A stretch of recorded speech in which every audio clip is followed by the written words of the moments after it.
the Young Citizen was a youth empowerment workshop conducted by a non-profit trust called the Title4 Foundation from India. As part of the Shared History Festival from India to South Africa, this year's workshop aimed to build bridges between marginalized young people from diverse socio-economic backgrounds to facilitate social change. Let's find out more.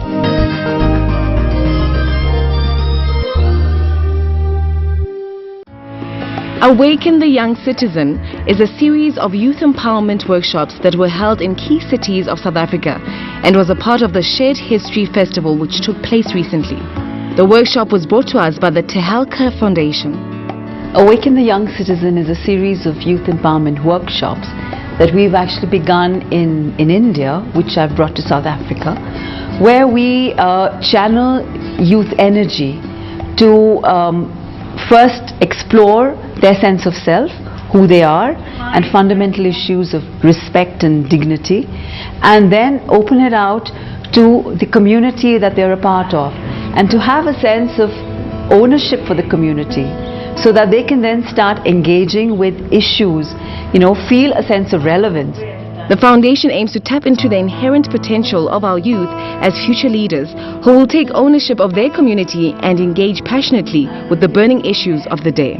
The workshop is basically to build up youngsters' leadership skills and train them, enhance their knowledge about certain things, help them, and it's to teach them things they don't know about, values, respect, just bringing back the culture in our community.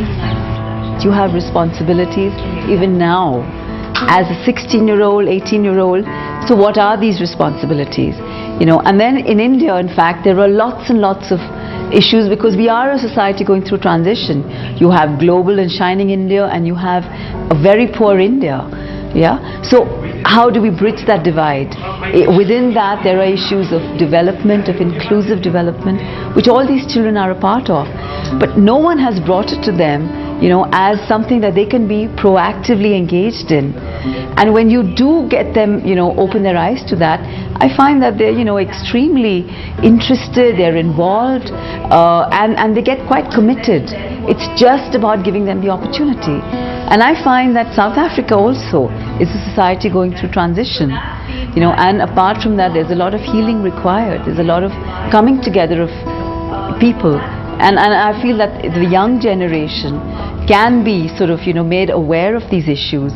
Here I still find that there are attempts of bringing them together, but they're still very much within their own community. So opening them up, giving them the opportunities, they don't carry any of the prejudices that the earlier generations, because they haven't experienced any of that discrimination. But one needs to move forward into a more constructive building now. It's time to build. And to build with love and harmony. So this is part of, carrying forward the work of awakening young citizens. South Africa today, I think, are moving a lot towards Western culture. I know it's been said over and over, but we basically adopted that lack of value system because in South Africa, since '94, the practice of Ubuntu, togetherness.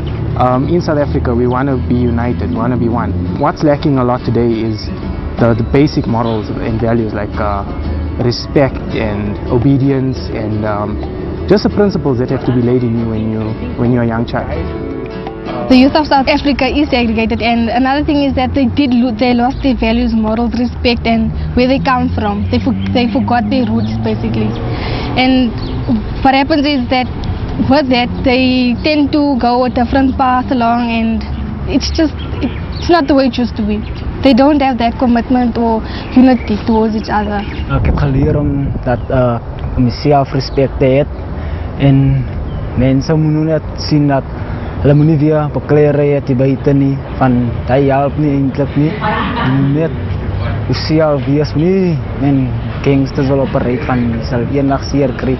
I think that sharing experience today has been like an enlightening experience because you get to experience other people's backgrounds, and if not for that, you get to shed more light on things that you witness every day but you don't really notice.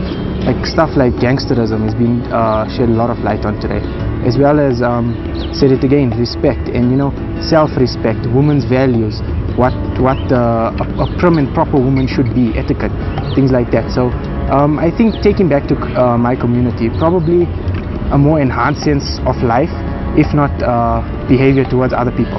We did a visualization today. It's about being in a meditative space. For me, it's not really about sitting down and closing your eyes. It's about really flowing, you know, and you can do that when you're doing something that you love best. It could be gardening, it could be paint, it could be anything. And I really enjoy sharing these tools with the kids because they just pick it up with so much of innocence and openness, you know, and you know that you're just planting an idea and they're going to run with it. Acknowledging that I'm primarily a being of spirit, that I'm not just a physical entity, but I'm an energy being. The youth of our country, as of any country, are indeed key stakeholders in the process of building the nation, and an investment in them is an investment in a positive future for us all.